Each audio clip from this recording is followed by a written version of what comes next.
Disclaimer, I recorded this late at night and I was so tired, so no judgment, okay? Hey y'all, so I have taken the time to compare my clones of Fantasmagory and let's see how I rank them. I absolutely love the fragrance, but y'all, the original is very expensive.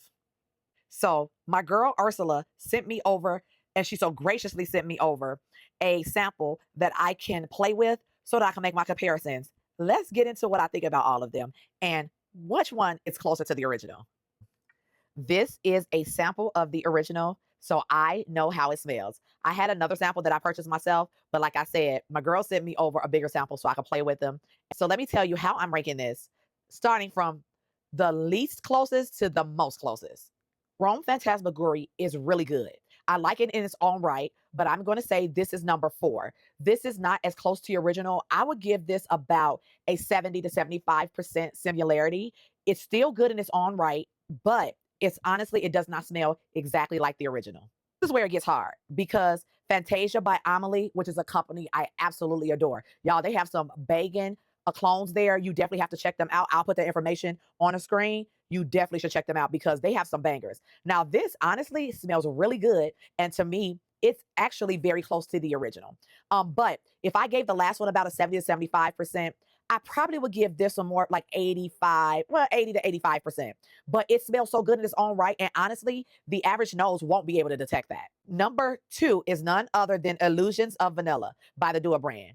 Y'all, this extrait smells just as strong to me and as beast mode as the original. And I honestly think this is a pretty close swoop to this as well. I think that I would probably give this one again a 85, 80 to 85% similarity. This is really good. I think this should get a little bit more. So let's just say 88, 89, because it gives me the beast mode that to me, I feel like the original fragrance has. Even though it's pretty, you could, it's pretty and it's not too overpowering. You could tell that the original fragrance still has some to it. And I believe that the Dua brand did the same thing with this fragrance. Now in first place, y'all, Vanilla Envy by Paris Corner. When I tell you that my mind was blown at how similar this smelled to the original, and you get so much juice for such an affordable price. I absolutely adore this fragrance. I think they did an amazing job, and I absolutely highly recommend it. This to me smells about 95 to 99%. I know people go like, no, it don't, but I would give this like 95% if I'm going to be honest. Of course, anything from Louis Vuitton is going to be elevated. But when I tell you that they did an amazing job with this one, this is the closest to me. I would give this 95%.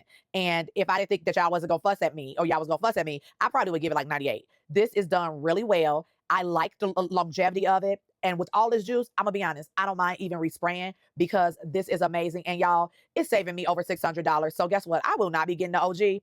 I will be keeping this one and probably my Amelie brand one because I already promised my Dua brand one to my sister. So that's it for me. To me, this is the closest to the original. I actually had my sister come and sniff these too, and she agreed with the way that I put this lineup as well. So if you smell any of these, let me know what you think. Definitely should check this out. Honestly, I think you should definitely check out Fantasia from Amelie as well. They do a really good job and it's affordable price. Check them all out. Dua has affordable price too, but to me, this smells the closest to the OG. Okay, I'm not gonna keep y'all no longer. Let me know what you think in the comments, okay? Talk to you later. Bye.